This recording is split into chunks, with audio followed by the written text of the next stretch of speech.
I'm Antoine Robert-Grandpierre, architect and member of committee of La Maison de l'Architecture de Genève, which we call the ma. ma is an organization based in Geneva, and its mission is to bring together people interested or related to architecture and engineering, and to create these exchanges. We organize many events, lectures or exhibitions, and work together with multiple partners to promote the diffusion of issues related to the territory, the city planning, engineering, landscape, and to build environment in general. The Equatorial Utopia exhibition is a logical continuation for the ma, a few years after having edited the magnificent exhibition called African Modernism, by Manuel Hertz and Vitra Museum, with the fantastic images of Ivan Ban. Modernism in Africa has followed a wave of independences of each of the countries in various ways, depending on the context. For me, Equatorial Utopia represents a magnificent look at this territory of Singapore, and whose utopia crystallized through a certain expression of modernism. A very specific type of modernism was developed there, forged by the political, the socio-economical, and also climatic conditions of the place. And for me as well, it has been a real interesting journey to make this exhibition, starting from amazing visits and ballads with my dear friend and colleague Manuel de Ragopian from G8A, who had searched this thematic for years on the spot, and who had this vision of making a traveling exhibition on the idea of utopia. The opportunity to analyze the making of Singapore with his expertise of Thomas Schröpfer from the Future Cities Lab of ETH has been particularly fascinating as well.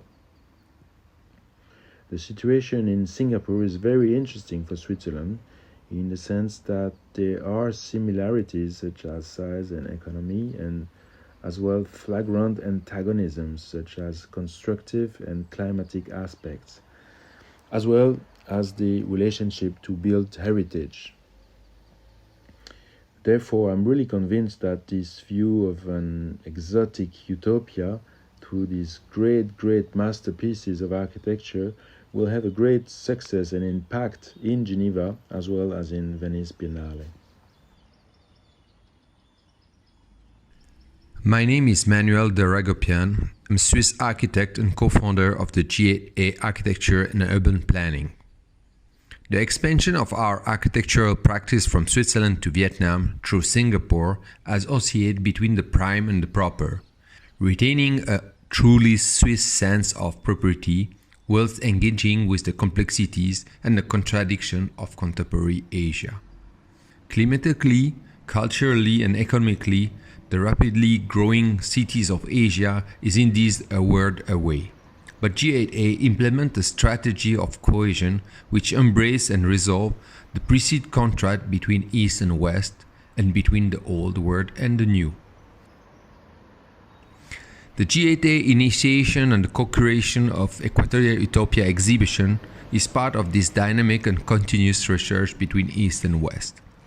Being contributor as the first foreign architect designing public housing project in Singapore in 50 years, G8A have embraced and participated in this utopia realized. From 1965 to nowadays, this utopia can be described in three distinctive phases such as social utopia, pragmatic utopia, and currently the green utopia.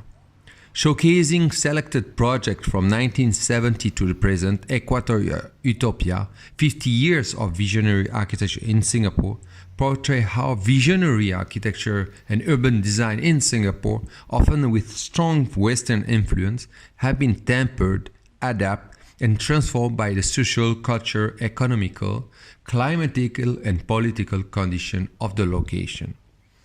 The Maison of Architecture, Future City Laboratory, and G8A architects are thrilled to bring this architecture discovery through this visual immersive experience of Equatorial Utopia.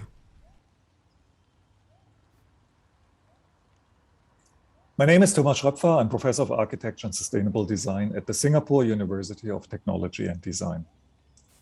Our university's mission is to advance knowledge and nurture technically grounded leaders and innovators to serve societal needs, with a focus on design through an integrated multidisciplinary curriculum and multidisciplinary research.